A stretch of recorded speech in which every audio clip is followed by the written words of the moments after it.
बापू की आत्मकथा सत्य के प्रयोग के पिछले अध्याय में आपने सुना कि चंपारण में लोगों को सफाई के लिए प्रेरित करने के लिए गांधी जी ने गोखले की सोसाइटी से डॉक्टर देव को भी बुला लिया। वहां के गांवों में गरीबी फैली हुई थी। ऐसा भी पाया गया कि अधिकतर महिलाओं के पास पहनने के लिए केवल एक ही साड़ी होती थी। तो आइए इसी कड़ी में सुनते हैं महात्मा गांधी की आत्मकथा सत्य के प्रयोग से अध्याय उजला पहलू।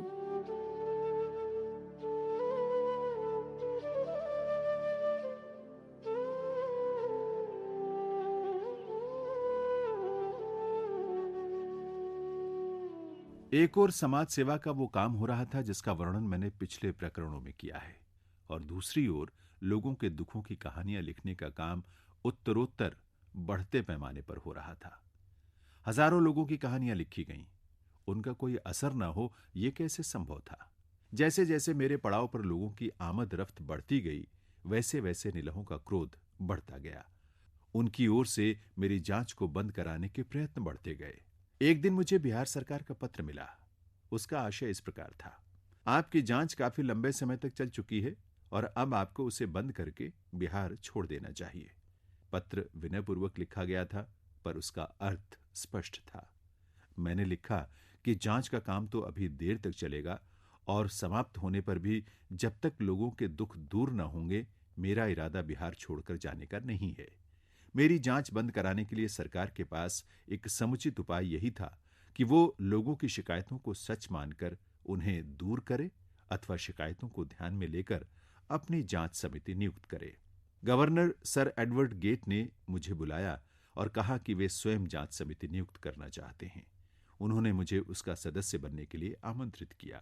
समिति के दूसरे नाम देखने के बाद मैंने साथियों से सलाह की और इस शर्त के साथ सदस्य बनना कबूल किया कि मुझे अपने साथियों से सलाह मशविरा करने की स्वतंत्रता रहनी चाहिए और सरकार को समझ लेना चाहिए कि सदस्य बन जाने से मैं हिमायत करना छोड़ न दूंगा, तथा जांच पूरी हो जाने पर यदि मुझे संतोष न हुआ तो किसानों का मार्गदर्शन करने की अपनी स्वतंत्रता को मैं हाथ से जाने न दूंगा। सर एडवर्ड गेट ने इन शर्तों को उचित मानकर उन्हें मंजूर किया। स्वर्गीय सर फ्रैंक स्लाई समिति के अध्यक्ष नियुक्त किए गए थे। जांच समिति ने किसानों की सारी शिकायतों को सही ठहराया और निलहे गोरों ने उनसे जो रकम अनुचित रीति से वसूल की थी, उसका कुछ अंश लौटाने और 3 कठिया के कानून को रद्द करने की सिफारिश की।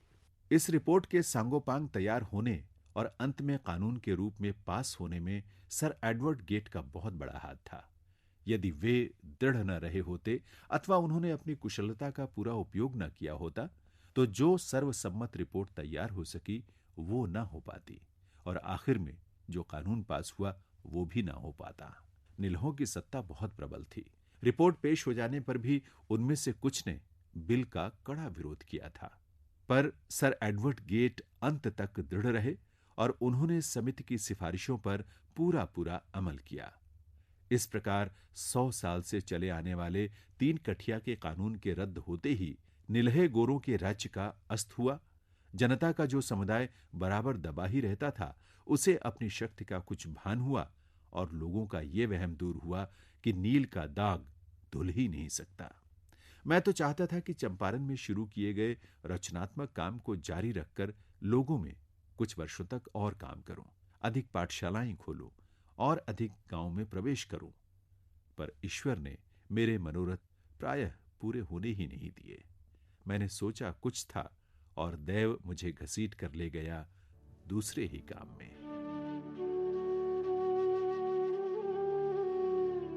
अभी आप सुन रहे थे महात्मा गांधी की आत्मकथा सत्य के प्रयोग से अध्याय उजला पहलू। वाचन स्वर था जैनेन्द्र सिंह का। प्रस्तुतकर्ता निशा भारद्वाज।